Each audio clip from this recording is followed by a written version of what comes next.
Assalamualaikum warahmatullahi wabarakatuh.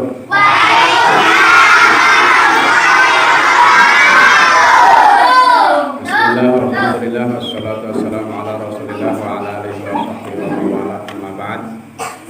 Anak-anakku dan para hadirin, endah-endane bengi kieu niki Rajaban atau memperingati Isra Mi'raj Nabi Muhammad sallallahu alaihi wasallam.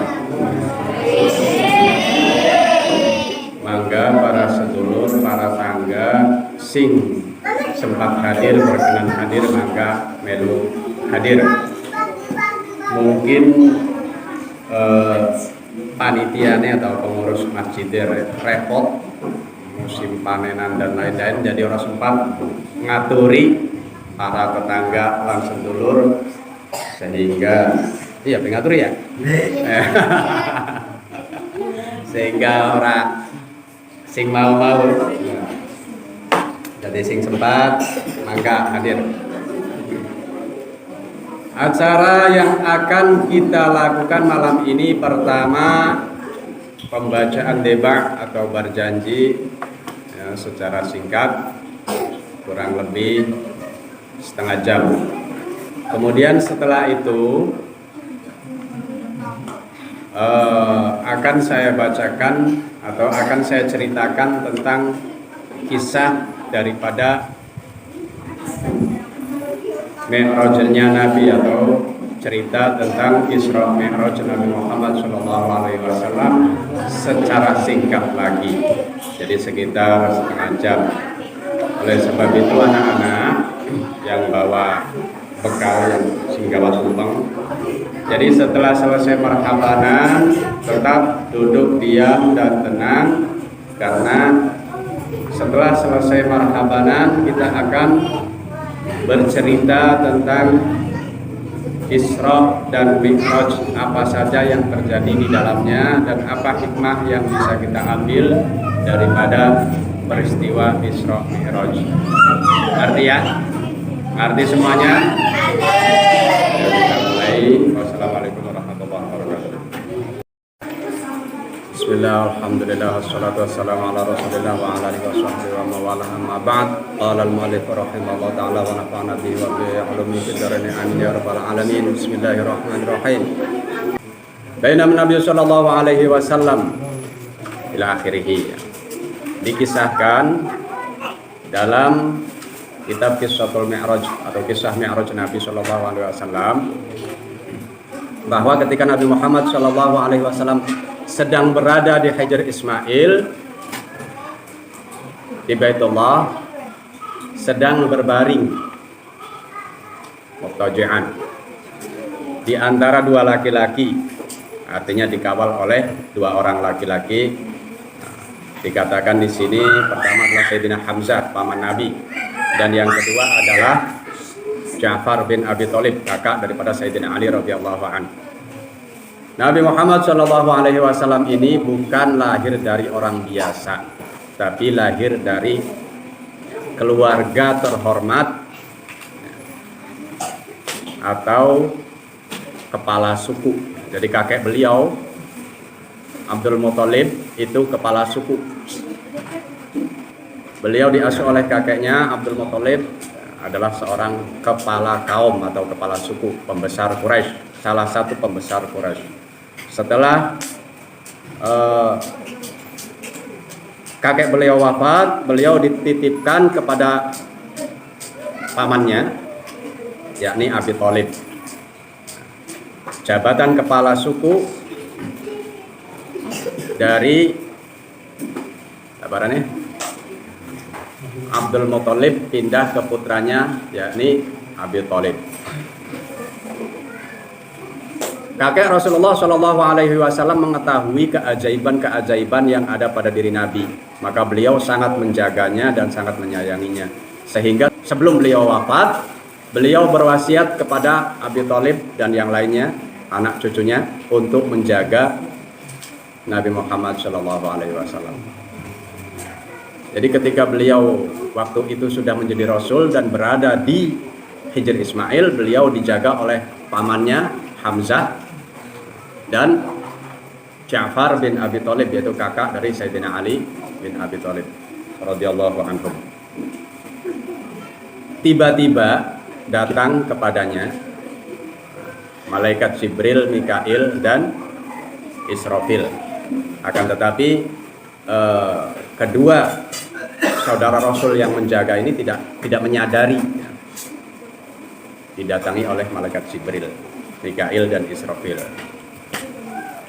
Setelah didatangi oleh malaikat Jibril, Rasulullah dibawa ke sumur Zam-Zam, dekat ya. Sumur Zam-Zam dengan Hijr Ismail itu dekat pada malam itu. Kemudian dibelah oleh malaikat Jibril, dibius. Dibius, tapi Rasulullah sadar. Dibius tapi dalam keadaan sadar. Biusnya dari surga.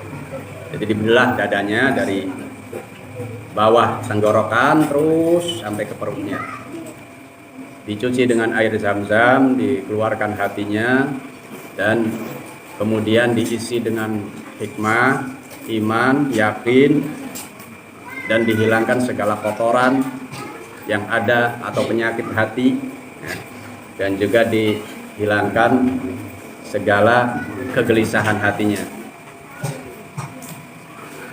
Kemudian setelah itu, singkat yang cerita karena ceritanya harus singkat. Ditutup lagi, rapat, kemudian Rasulullah didekatkan atau diperintahkan, diminta oleh malaikat Jibril untuk naik buraq. Buraq itu apa? Buraq itu satu kendaraan yang mirip dengan kuda. Besarnya atau tingginya di bawah bighal dan di atas himar. Bighal itu peranakan jaran karo himar, namanya bighal. Jadi kalau bighal itu di bawah kuda, di atas himar. Himar itu keledai. Besarnya kambing, domba, wedus, tapi kuat.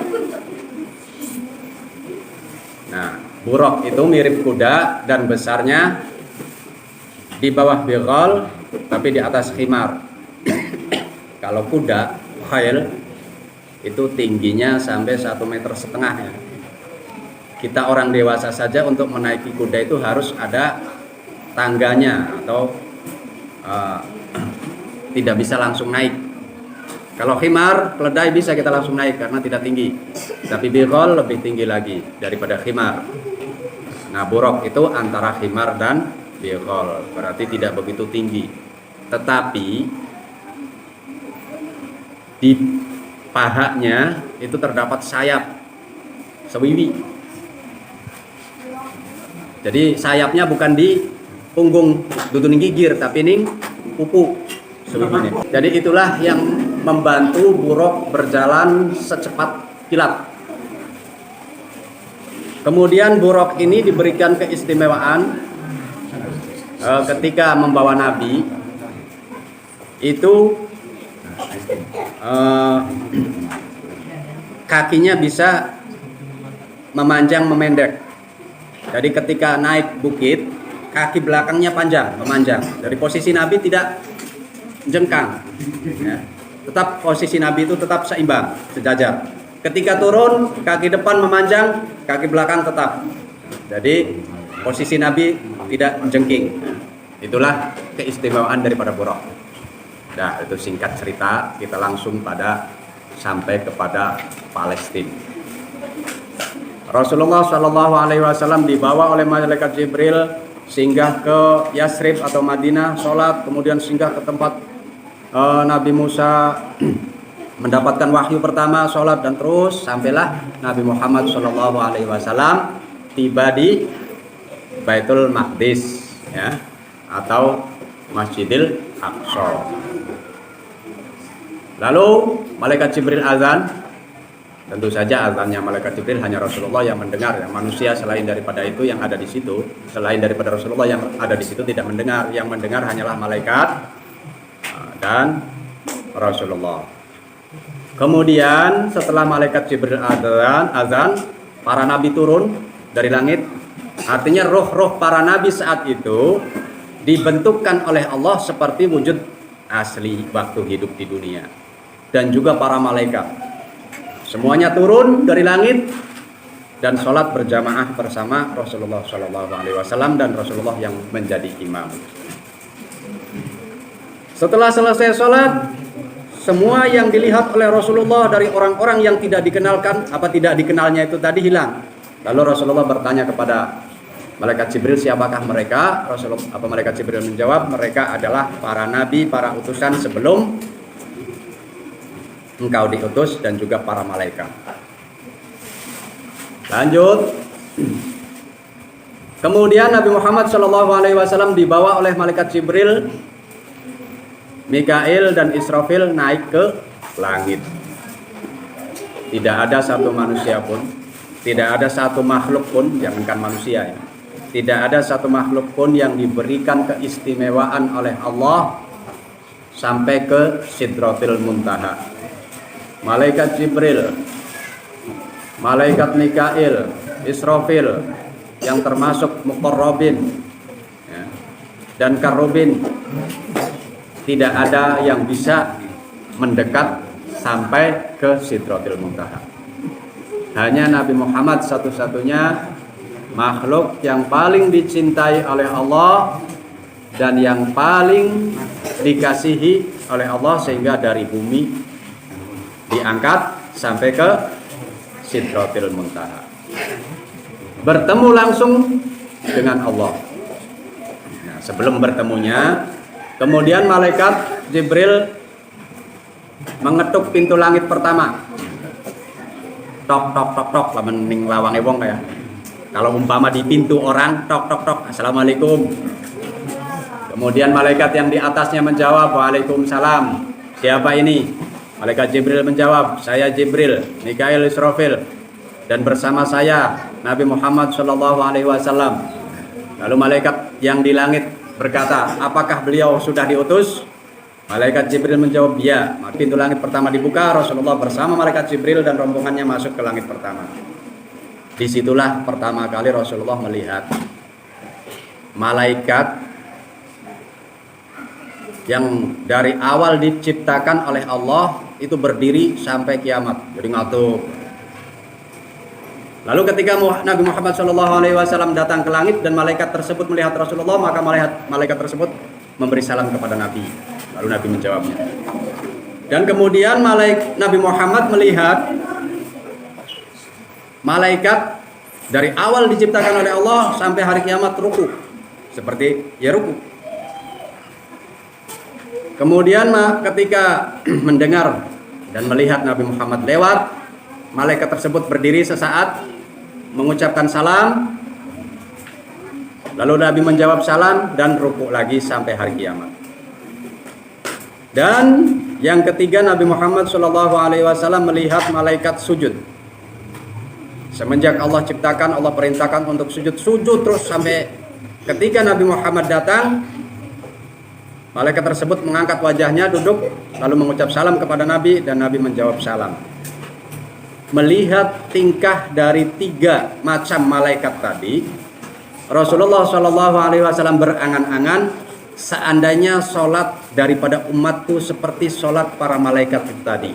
Jadi sholat kita dengan berdiri, ruku dan sujud itu adalah sama dengan sholat malaikat yang ada di langit. Karena itu yang diinginkan oleh Rasulullah, dan Rasulullah melihat tingkah daripada para malaikat itu sangat bagus. Lanjut. Kemudian Nabi Muhammad bertemu dengan Nabi Adam, roh Nabi Adam dan umatnya. Nabi Adam adalah Abul Bashar, bapak dari semua manusia. Kemudian naik ke langit kedua, naik ke langit ketiga. Ceritanya disingkat saja ya. Kalau tidak disingkat, Qissatul Mi'raj itu berhari-hari. Kisahnya itu banyak. Jadi kita singkat saja. Lalu bertemu dengan roh-roh para nabi. Setiap para nabi bertemu dengan Rasulullah SAW, mereka berkata, marhaban bil akhis soleh wan nabi soleh. Bahasa Indonesianya, Selamat datang wahai Nabi yang soleh dan saudara yang soleh. Kecuali 3 Nabi. 3 Nabi, pertama Nabi Ibrahim. Nabi Ibrahim berkata, marhaban bin soleh wan Nabi soleh. Karena Nabi Muhammad adalah keturunan daripada Nabi Adam, Nabi Ismail, kemudian Nabi Nuh dan Nabi Adam. Lanjut. Kemudian sampailah, singkat cerita, sampailah Nabi Muhammad SAW di bawah Arash, di Sidratul Muntaha, di bawah istana Allah, di bawah kursi Allah, di Sidratul Muntaha. Malaikat Jibril tidak bisa masuk, ada pembatas. Jadi di situ hanya Rasulullah dengan Allah berdua saja. Malaikat yang lain tidak bisa masuk.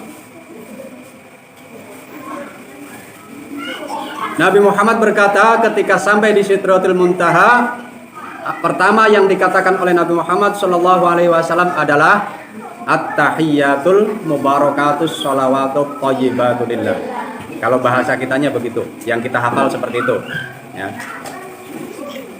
Itulah bahasa pertama yang Nabi Muhammad sampaikan di hadapan Allah. Lalu Allah menjawabnya, assalamu alayka ayyuhan nabiyyu wa rahmatullah wa barakatuh. Lalu Nabi menjawab lagi karena tidak ingin sendirian. Nabi Muhammad menjawab, assalamu alayna wa ala ibadillahi sholihin. Dan kata-kata yang sangat istimewa, yang sangat mulia dijadikan oleh Allah sebagai kata-kata yang kita ucapkan ketika sholat. Maka sesungguhnya umat Nabi Muhammad SAW merupakan umat yang sangat istimewa. Sangat istimewa. Ya, sholat kita sama dengan sholat para malaikat. Apa yang kita baca adalah percakapan Rasulullah dengan Allah langsung di Sidratul Muntaha, belum lagi dengan Al-Quran.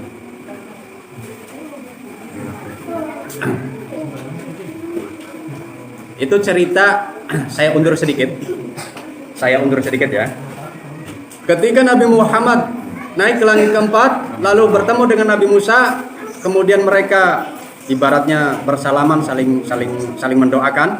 Nabi Musa mendoakan Nabi Muhammad terlebih dahulu.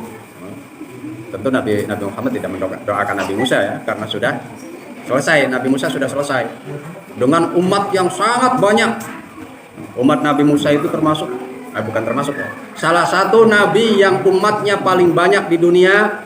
Selain Nabi Muhammad adalah Nabi Musa, yang lain tidak sebanyak Nabi Musa. Ketika Nabi Muhammad lewat, Nabi Musa nangis. Apa yang ditangisi oleh Nabi Musa? Bani Israel mengira saya adalah orang yang paling mulia, makhluk yang paling mulia di sisi Allah. Ternyata makhluk yang paling mulia adalah dia, saudaraku Muhammad, yang paling akhir diciptakan dan diutus, akan tetapi paling pertama masuk surga, kata Nabi Musa. Itu yang membuat Nabi Musa nangis.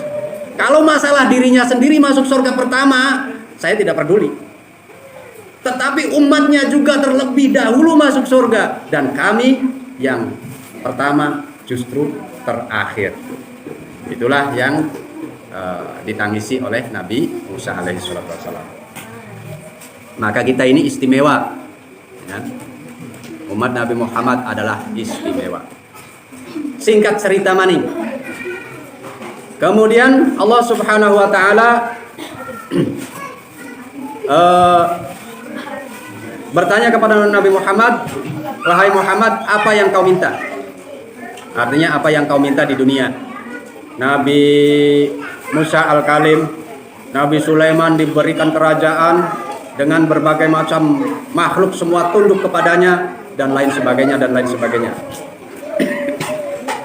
Nabi Muhammad diberi tawaran, apa ingin menjadi orang kaya, apa ingin menjadi raja, dan lain sebagainya. Tetapi Nabi Muhammad SAW menjawab, saya merasa cukup menjadi hambamu ya Allah. Itu saja. Hamba itu budak ya. Nabi Muhammad merasa cukup menjadi hamba Allah saja, tidak ingin yang lebih. Tidak ingin menjadi raja, tidak ingin menjadi orang kaya dan lain sebagainya. Maka kita ini harus berusaha untuk menjadi hamba Allah, mengikuti teladan kita, junjungan kita Nabi Muhammad SAW. Singkat cerita lagi, Nabi Muhammad SAW dan umatnya diperintahkan oleh Allah Subhanahu Wa Taala untuk melakukan sholat fardu atau sholat wajib 50 kali sehari semalam. Nabi Muhammad diam karena belum paham. Lalu Allah perintahkan kepada Nabi Muhammad untuk turun meminta pendapat nabi-nabi terdahulu yang sudah berpengalaman, yang sudah mengalami berbagai ujian dan kepahitan dalam berdakwah. Nabi Muhammad turun berjumpa dengan ayahnya Nabi Ibrahim. Nabi Ibrahim tidak berkata apa-apa, tidak berani berkata apa-apa. Kemudian turun lagi ke langit keempat dan bertemu dengan Nabi Musa alaihissalam. Lalu Nabi Musa berkata, apa yang Allah berikan kepadamu wahai Muhammad? Nabi Muhammad menjawab, sholat 50 kali untukku dan umatku. Nabi Musa langsung berkata, minta keringanan kepada Allah. Umatmu tidak akan sanggup sholat fardu 50 kali sehari semalam. Kemudian Nabi Muhammad naik, minta dikurangi. Kemudian dikurangi, datang lagi kepada Nabi Musa, dikurangi 25. Kata Nabi Musa, minta keringanan lagi, naik lagi. Sampai 5 kali akhirnya sholat 5 waktu. Setelah 5 kali, Allah perintahkan Nabi Muhammad untuk turun lagi dan bermusyawarah dengan Nabi yang lain. Ketemu lagi dengan Nabi Musa dan Nabi Musa berkata, minta keringanan lagi. Umatmu lebih lemah. Umatmu lebih lemah dari sisi fisik. Maka umatmu tidak akan sanggup sholat 5 waktu sehari semalam. Sementara umatku yang lebih kuat, yang lebih hebat saja, kurang dari 5 kali sehari semalam. Mereka banyak yang melanggar. Apalagi umatmu yang fisiknya lemah. Akan tetapi Nabi Muhammad menjawab, saya malu kepada Allah. Sudah berkali-kali meminta keringanan dan Allah sudah memberikan keringanan sampai 5 kali. Maka saya merasa cukup. Kemudian Nabi Muhammad naik lagi di hadapan Allah dan merasa cukup sholat fardu 5 kali sehari semalam, yaitu subuh, zuhur, asar, maghrib, isya. Ya. Akan tetapi Allah menyampaikan kepada Nabi Muhammad bahwa ketentuanku mewajibkan sholat 50 kali kepada umatmu, dirimu dan umatmu tidak akan saya robah. Maka sholat kalian 5 kali dalam sehari semalam, maka pahalanya akan saya lipat gandakan dan saya samakan dengan sholat 50 kali dalam 1 hari 1 malam. Oleh sebab itu saya kembali katakan bahwa kita adalah istimewa. Itu saja dulu anak-anak ya, secara singkat tentang kisah Mi'raj Nabi Muhammad SAW. Semoga kita semua mendapatkan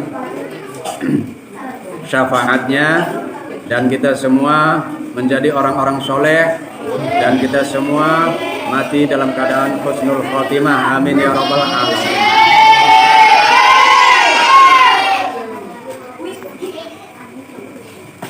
Sekian acara malam ini. Wassalamualaikum warahmatullahi wabarakatuh.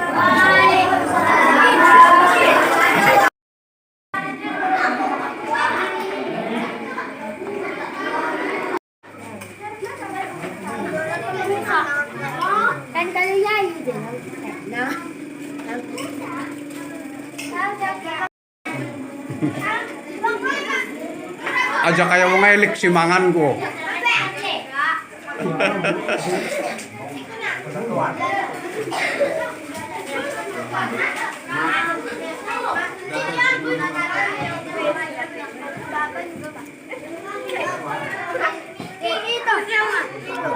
Madep mene kabeh nah, kembar.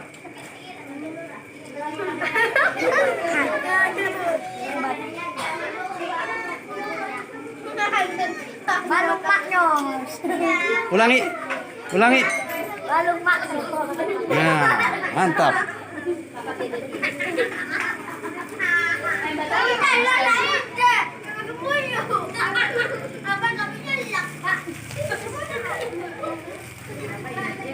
Wah, beli karton kan maaf doh.